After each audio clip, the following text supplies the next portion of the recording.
Hello students, welcome to A to Z পরীক্ষা। তো চলে এসেছি আজকে কিন্তু তোমাদের জন্য সারমর্ম নিয়ে। এটা কিন্তু 4 নম্বর, ঠিক আছে? 4 নম্বর সারমর্ম। যারা প্রিভিয়াস গুলো দেখোনি দেখে নিও। PSC clerkship means, miscellaneous means, WBCS means এর জন্য কিন্তু তোমাদের ডেসক্রিপটিভ মানে পেপারের যে টপিকগুলো রয়েছে সমস্ত টপিক ধরে ধরে কিন্তু দেওয়া হচ্ছে। প্রতিবেদন বলো, প্রেসি বলো, সারমর্ম বলো। তো তোমরা দেখো ভিডিওগুলো প্রত্যেকটা। ভালো লাগলে লাইক করে দিও। যারা নতুন আছো অবশ্যই চ্যানেলটাকে সাবস্ক্রাইব করে নিও আরো নতুন নতুন ভিডিওর আপডেটস পাওয়ার জন্য। আর বেল বাটনটা প্রেস করে দিও, ঠিক আছে? মোটামুটি দিনে 2 থেকে 3টে ভিডিও আমরা আপলোড করার চেষ্টা করছি। তো যখনই আপলোড হবে তোমার কাছে যে নোটিফিকেশন কিন্তু চলে যাবে, ঠিক আছে? টাইমটা ফিক্সড থাকে না যে এক্সাক্ট এই টাইমেই আপলোড করব। তো ওই জন্য বেল বাটনটা প্রেস করে রেখো যেন কোনোটা মিস না যায়, ঠিক আছে? তো চলো শুরু করি। দেখো আজকে সারমর্মটা কি বলেছে আগে আমরা ভালো করে বুঝে নিই, তারপরে আমরা লিখবো, ঠিক আছে? বলেছে চরিত্র শুধু মানব জীবনের অলংকার নহে। চরিত্র খুব ভাইটাল একটা পার্ট একটা মানুষের জীবনে, তাই তো? চরিত্রবান হওয়া, চরিত্র ঠিক রাখা, এটা খুব গুরুত্বপূর্ণ একটা পার্ট। যেই ছেলে বা মেয়ের বলো তাদের চরিত্র কোনো সমস্যা থাকে, চরিত্র ঠিক থাকে না, তাকে সমাজ কিন্তু অন্যরকম চোখে দেখে। তো চরিত্র শুধু মানব জীবনের অলংকার নয়, এটা ইহা আবার একটি অমূল্য সম্পত্তি।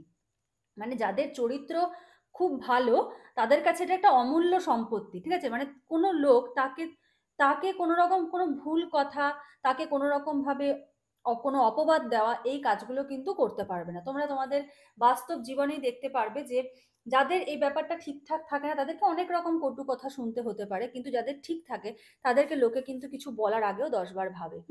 তো দেখো বলছে আমাদের পার্থিব ধন সম্পত্তির মূল্য নির্ধারণ করা যায়। কারোর কাছে 1 লাখ টাকা আছে, কারোর কাছে 2 লাখ, কারোর কাছে 50,000, এটা কার কাছে কত আছে এটাকে নির্ধারণ করা যায়, কিন্তু চরিত্রের কোনো মূল্য নির্ধারণ করা যায় না। যার চরিত্রে একবার দাগ লেগে যায় সেই দাগ কিন্তু মোছে না। বাস্তবে আশেপাশে দেখলে বুঝতে পারবে, সেটা সত্যিকারের লাগুক সেটা মিথ্যা অপবাদে লাগুক, চরিত্রে যদি একবার কোনো রকম কোনো দাগ লেগে যায় সেটা কিন্তু কোনোভাবে মোছা যায় না। তুমি কতজনকে বলে তোমার সেই ভুল ভাঙাবে? ধরো তুমি কোনো দোষ করনি, তাও তোমার চরিত্রে কোনো দাগ লেগে গেল, ঠিক আছে? যে তুমি কাজটা করনি, তবু কেউ বললে যে না তুমি এই খারাপ কাজটা করছো, অথচ তুমি করনি, কিন্তু সেটাকে তুমি কোনো দিনই ঠিক করতে পারবে না। তুমি কতজনকে বোঝাবে? দুজনকে বোঝাবে, আর একজন বলবে যে না না এরকম একটা ব্যাপার। তো এটা কি, এটার যে মূল্য, এটা চরিত্র ঠিক রাখার যে মূল্য, সেটা কিন্তু নির্ধারণ করা যায় না। তার মানে এই নয় যে কারোর চরিত্রে দাগ লাগা মানে সেটা সত্যিকারের দাগ। কোনো কোনো ক্ষেত্রে মিথ্যা ভাবেও কিন্তু কারোর চরিত্রে দাগ লেগে যায়, হয়তো সে কোনো দোষ করেনি, ঠিক আছে? দেখো চরিত্রবান লোক নির্ধন হইলেও ধনীর ন্যায় সম্মান লাভ করিয়া থাকেন। হ্যাঁ, চরিত্রবান লোক নির্ধন হলেও তার কাছে হয়তো টাকা পয়সা নেই, ধনীর ন্যায় সম্মান লাভ করে, তা তিনি সমাজে প্রত্যেকের কাছে সম্মান লাভ করে থাকে। যেমন দেখো একটা এক্সাম্পল দিচ্ছি। তোমরা একটা মুভি দেখেছো শাদি মে জরুর আনা।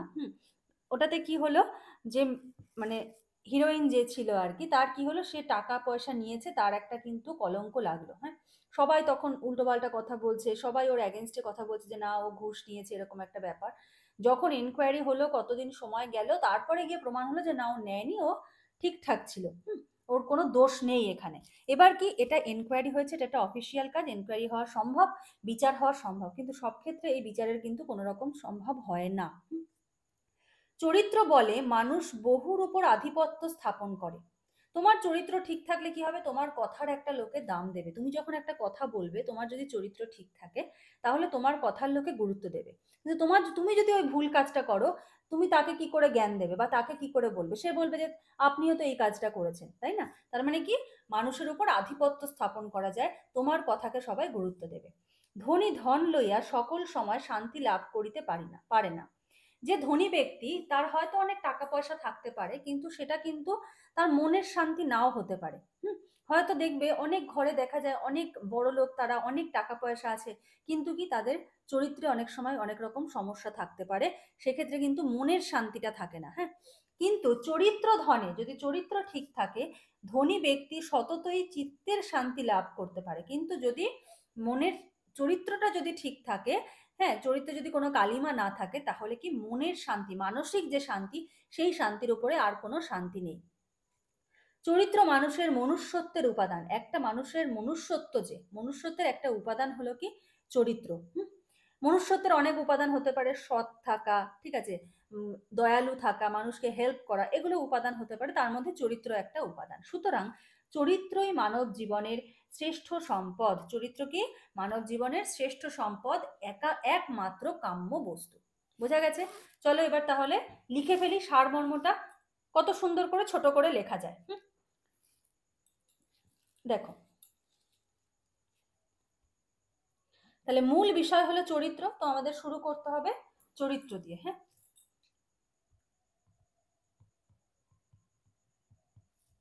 মানব জীবনের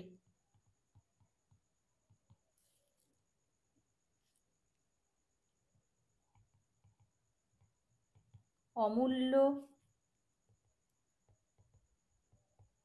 সম্পদ হলো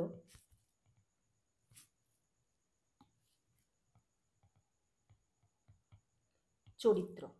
ঠিক আছে, মানব জীবনের অমূল্য সম্পদ কি? চরিত্র। যত বেশি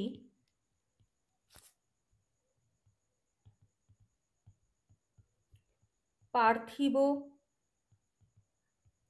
সম্পদ থাকুক না কেন,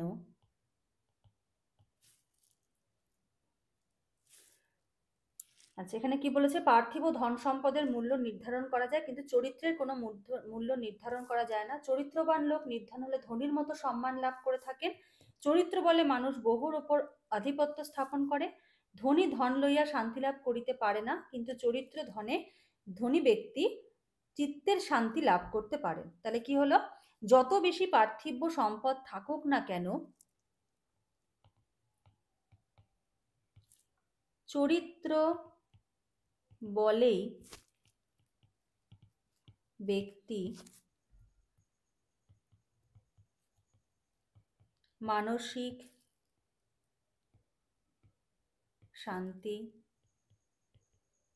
লাভ করে। তাহলে এই লাইনটার মধ্যে দিয়ে দেখো আমরা দুটো জিনিসকে বুঝিয়ে দিলাম, যে যত বেশি ধন সম্পদ থাকুক না কেন, চরিত্র বলেই ব্যক্তি মানসিক শান্তি লাভ করে। তার মানে কি? ধন সম্পদ আছে, চরিত্র নেই, তাহলে কি হচ্ছে? মানসিক শান্তি পাচ্ছে না। কিন্তু ধন সম্পদের সঙ্গে চরিত্র ঠিক থাকলেও কি হচ্ছে? মানসিক শান্তি কিন্তু পাচ্ছে। ঠিক আছে,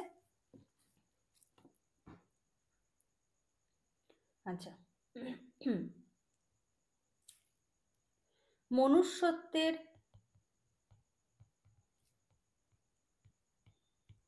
স্বাদ ও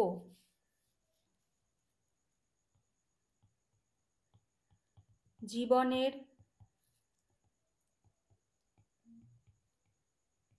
সার্থকতা মনুষ্যত্বের স্বাদ ও জীবনের সার্থকতা নির্ভর করে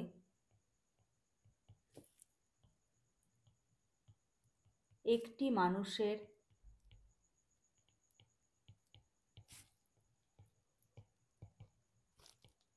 চরিত্রবান হওয়ার উপর।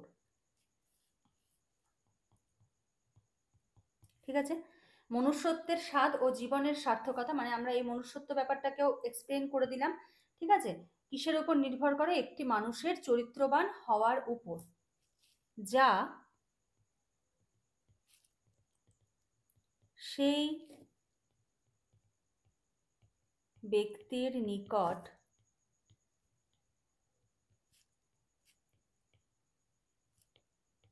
শ্রেষ্ঠ সম্পদ। ঠিক আছে, তাহলে এই হলো আমাদের সারমর্ম। এটুকু লিখলেই ব্যাস এনাফ। প্রত্যেকটা টপিক, প্রত্যেকটা লাইনের যে ভাব, সেটাকে কিন্তু আমরা এখানে পুরো সারমর্মটার মধ্যে তুলে ধরেছি। ঠিক আছে, তো ভিডিওটা ভালো লাগলে লাইক করে দিও। তোমরা দেখো অনেকে লাইক করো না, তো লাইক করো। যত লাইক হয় তত উৎসাহ বাড়ে, মনে হয় আরো বেশি করে ভিডিও দিই। ঠিক আছে, লাইক করে দিও। আর নতুন দেখলে সাবস্ক্রাইব করো, আর বেল বাটন অবশ্যই প্রেস করো, কারণ দিনে 2 থেকে 3টে ভিডিও আসছে। এবার এক্স্যাক্ট টাইম থাকে না, ঠিক থাকে না, সম্ভবও না ঠিক রাখা। তো এক্সাক্ট টাইমটা কিন্তু ঠিক থাকে না। তো যখন আপলোড করব তোমাদের কাছে নোটিফিকেশনটা চলে যাবে, যেন কোনো ভিডিও মিস না হয়। প্রিপারেশনের জন্য বেল বাটনটা প্রেস করে রেখো, ঠিক আছে? আর ডেসক্রিপটিভ রাইটিং বলে যে প্লেলিস্ট আছে, সেই প্লেলিস্টে কিন্তু তোমরা সমস্ত ডেসক্রিপটিভ পেয়ে যাবে। ওখানে কিন্তু গিয়ে তোমরা চেক আউট করতে পারো। পিএসসি ক্লার্কশিপ প্রিপারেশন বলেও একটা প্লেলিস্ট করা আছে। আর তোমাদের যদি কোনো কোয়ারি থাকে কমেন্ট বক্সে জানিও। আর ক্লাসগুলো কেমন লাগছে সেটাও জানিও। তোমাদের সঙ্গে কমিউনিকেট করার একমাত্র পথ হচ্ছে তোমাদের কমেন্ট। এবার তোমরা যত কমেন্ট করবে তোমাদের সঙ্গে পরিচিতি তত বাড়বে, তাই না? কারণ কমেন্ট ছাড়া তোমাদের সঙ্গে পরিচিতি বাড়াটা সম্ভব না। তো কমিউনিকেশনটাও গড়ে ওঠা সম্ভব না। তো প্রত্যেকে কমেন্ট করো, ঠিক আছে? ছোট কমেন্ট করো, বড় কমেন্ট করো, তোমাদের ব্যাপার, কোনো অসুবিধা নেই। কিন্তু কমেন্ট করলে কি পরিচিতিটা বাড়ে, তোমাদের সঙ্গে কমিউনিকেশনটা গড়ে ওঠে। তো নেক্সট ভিডিওতে আবার দেখা হবে, কথা হবে। কাল সকালে কিন্তু আবার প্রতিবেদন আসবে। তো প্রত্যেকে চেক আউট করতে ভুলো না। আজকের মতো এখানে শেষ করছি। নেক্সট ভিডিওতে আবার দেখা হবে, কথা হবে। Thank you.